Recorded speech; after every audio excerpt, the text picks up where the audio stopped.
Welcome back. Technical and Vocational Education and Training, TVET, is increasingly being recognized as a key driver of economic growth, skills development and youth employment across Africa. Despite its potential, many young people continue to favor traditional academic pathways over technical and vocational training, often due to perceptions about status, awareness and career opportunities. Efforts are now being made to reposition TVET as an attractive and practical education pathway that responds directly to labour market needs. Advocacy initiatives are also encouraging stronger collaboration between governments, institutions and industry stakeholders to strengthen skills development systems across the continent. Today, we are joined by Folabi Obembe, President and CEO of Worldview International Group, who is promoting an agenda aimed at encouraging TVET education in Africa and engaging stakeholders in Namibia on ways to enhance the value and appeal of technical education. Good morning and welcome to the show, sir.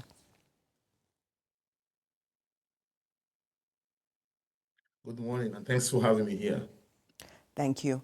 Now, you are currently advocating for stronger promotion of TVET education across the continent. What motivated this initiative? Well, for over the 18 years now, I've been working with universities across different countries across the world, and I've been promoting formal education for the university, helping them to recruit students from different parts of Africa. But we've come to realize that a lot of the students now, after the graduation, they find it very difficult to find jobs. And for over the years, I've been part of different curriculum development. I've also know that formal education is to produce managers, whereby TVET is to produce those that can actually build. And in Africa, as we stand, we need people that can actually build more than people that can manage at the moment. So TVET is one of the program that's, is not well pitched across the continent, and is what the continent actually need at the moment. We need more electricians, we need more builders, we need more welders that will produce locally. So TVET, the reason why I'm pushing for this is because I've been part of education for the past 18 years, and I've come to realize that it's something that we need to reposition, especially in the continent. And that's why I've been advocating for TVET to be repackaged and also to be represented in a way that students will be interested in pursuing such education option.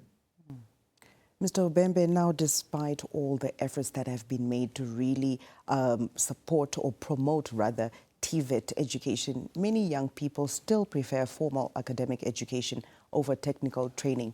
From your perspective, why is this the case?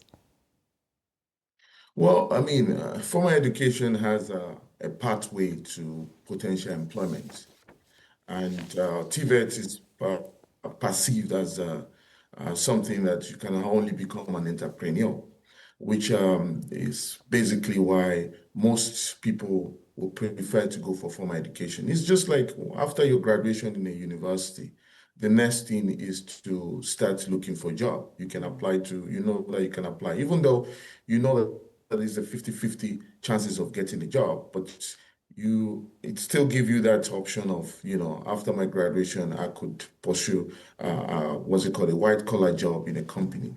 Whereas in TVET, especially in technical vocational, there is no pathway to employment. And it's kind of an open access to anyone can be an electrician. Anyone can be a plumber. You can wake up tomorrow and buy the tools and start becoming. So it kind of discourages people that will go to such education because they know that there is no restriction in entry.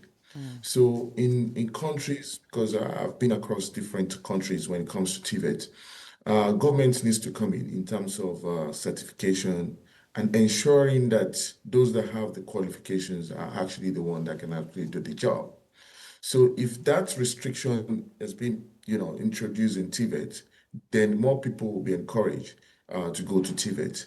I mean, normally in this day and age now, a lot of plumbers, electricians, they make money more than people that sit in the office.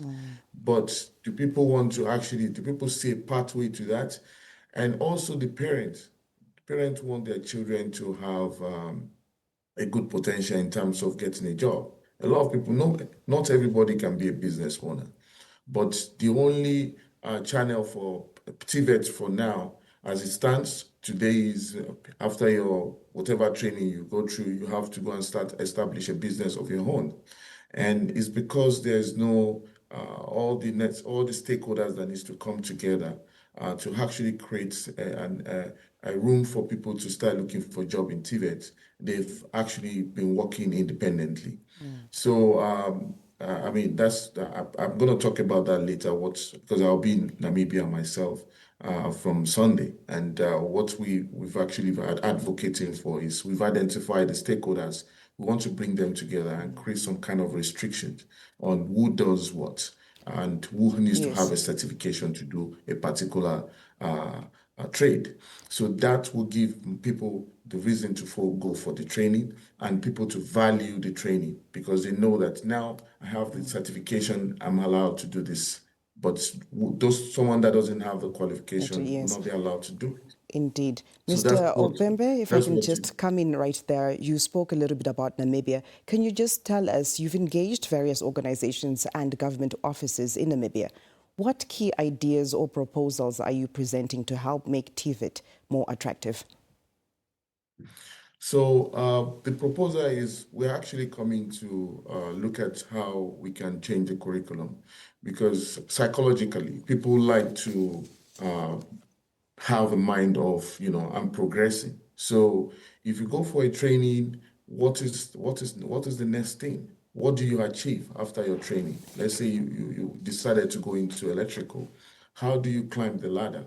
What do you get first and what do you get next? Because when you go for formal education, you have secondary education, then you go to university. After university, you have an option to have a master's program. And in fact, you can go as much as possible to become a professor. That same kind of pattern needs to replicate in TVET. So being an apprentice first, from being an apprentice to become a journeyman, and from journeyman to become a master electrician, for example. So that's kind of what's it called, a curriculum needs to be developed. And secondly, the local council and local cities, they need to also be involved in who does what in properties.